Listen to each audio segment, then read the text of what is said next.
Hi there. Welcome to our video, which will cover off Zoom basics for the parishioners of St. Mark's Anglican Church. My name is Leslie, and I'm going to guide you through all of the basic functions that will support you in participating on Zoom.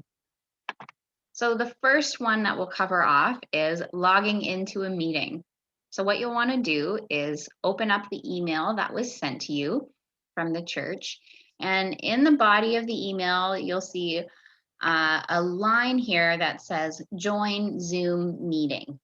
Now in your email, this may show up as a blue type. And this line is a link that you can simply click on, and that will automatically open up your internet browser. And if you receive a message like, please wait while the host begins this meeting, or if it says you are currently in the waiting room, please wait for the host to let you in. Both of those are perfect. That means you're right where you need to be, and all you need to do is just hang tight until the meeting begins. If you already have the Zoom application on your computer or your tablet, you can also use the information located just below this meeting ID and the passcode. So when you open Zoom and click to join a meeting, it will ask you for those two pieces of information, and then you'll be able to join. The next function, which is really important, is how to mute and unmute yourself. Any little background noise on Zoom can be very loud and therefore make it difficult to hear what's being said in the meeting. And so for that reason, everyone in the meeting, with the exception of the host, most likely Elizabeth, will be muted. And that's simply to make sure there's no distracting background noise. Now, the host can mute you themselves and also ask you to unmute. And for yourself to perform that function, you'll see here, this is a picture of my computer screen. So across the bottom of my Zoom meeting is where I find all of the important function buttons. So the mute button for me is down here in the left-hand corner, and it's got a little microphone symbol. There's also the option for you to stop your video if you don't want to be seen. When you click on either of those, it will indicate that you've successfully muted yourself or turned your video off by showing a red line through there. And then you can simply click that button again to unmute yourself.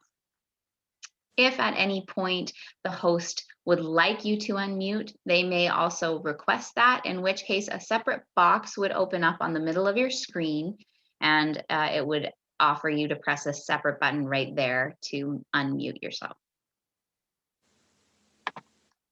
The next important function is raising your hand.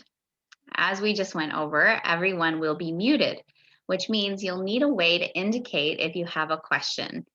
Also, if there is a need for a vote, you will indicate your vote using this raise hand function. Now, on certain, on different computers or tablets, this function works differently. So I'm going to show you two different ways it happens. So the first one happens by clicking this More button. So for me, this happens on the right-hand side of my screen. It shows three little dots. And when you click on that, it will bring up this whole list of options. And the top one here is raise hand. Now, this picture we're looking at is actually on my iPad. So you'll see my function buttons are actually at the top of the screen. Once that happens, then there will be a picture of a blue hand beside your name and possibly on your photo as well. And that will indicate to the host and co-host that you have a question or that you are voting. If you don't see the raise hand option with that particular button, then you will need to do it a different way.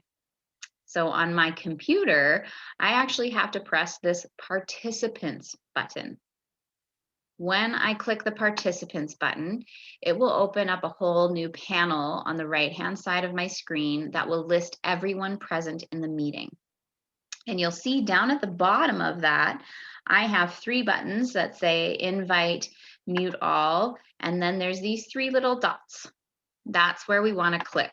So we want to click on these three tiny little dots, and then there will be the option to raise my hand. When I raise my hand, I'm going to move my video over here. When I raise my hand, you'll see a little blue hand just appears next to my name, and that will be visible to the host and the co-host, and they'll know that I have a question. The next piece is how to change your view. So on Zoom, you have the option to look at the screen in two different ways, gallery view or speaker view. When I'm in gallery view, like you see here, myself and Pamela, both of our images are visible side by side on the screen. If there were more people present in the meeting, we would also see their images on the screen as well. That's gallery view. Speaker view would be just my face, because I'm the person actively speaking. I would take up the whole screen. And then Zoom will track whoever is speaking in the moment, and their image will be the one that fills your screen. On my computer, that button is here in the top right-hand corner. It's got a little image of a grid, and it says View. And when I click on that, there is the option to select Speaker View or Gallery View. On my iPad, that button is over here on the left-hand side of my screen. And same thing, if I click on that, it will give me the option of speaker or gallery view. And that's just personal preference.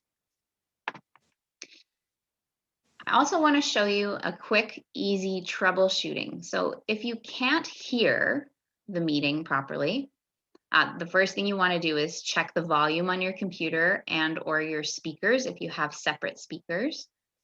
And if you still have trouble hearing, or if the people in the meeting can't hear you, that's a good idea to head down to this mute button again on my computer, that's in the lower left-hand corner here. And there's a little tiny up arrow beside that symbol of the microphone. When I click on that little up arrow, it offers me different microphones, different speakers, and it has a line that says test speaker and microphone. Click on that, and the first thing it will do is it will play a sound to you, and it will ask you, do you hear it or not? If you don't hear it, where it says speaker 1, this is a little drop down. You may find that your computer has more than one set of speakers, and you might have a different choice that might solve your problem. The next piece is it will ask you to say something, and then it will play it back to you, and you'll simply select yes or no based on whether you hear it. And like the speakers, your computer may have more than one microphone. So you may be able to click on this menu and choose a different microphone to get better results. Once that's complete, it will ask you to select a third button that just says finish. Now, hopefully that will solve any troubles that you have. If it doesn't, the next best way to solve that issue is to simply call in instead. So rather than joining from a computer or a tablet, you can call in using any cell phone or landline. The number you'll want to call is 1-778-907-2701. 2071. 2071. Then when you call in, there will be a voice that will ask you to enter the meeting ID followed by the pound symbol. And so you will just use that meeting ID that is found in your email invitation. Next, it will ask you to enter your participant ID, or you may skip by pressing pound. And that prompt, it will say exactly that. You don't have a participant ID and you don't need a participant ID, so simply press that, skip that, by pressing pound. Lastly, it'll ask you to enter the meeting passcode followed by pound. Now, once again, the host and co-host will automatically ensure that you are muted during the meeting, but do know that when you initially call in, there may be a few seconds where you will be audible to the group. So just an awareness there, and then you will be muted. If there is a time to take a vote or opportunity to ask questions, the host will prompt you to unmute yourself, in which case a voice will come on to the call and let you know how to mute and unmute yourself by pressing *6. All right, so those are the basic functions of Zoom. I wish you well. I hope that supports you in participating with the church in the upcoming events on Zoom. Thanks so much. Wait.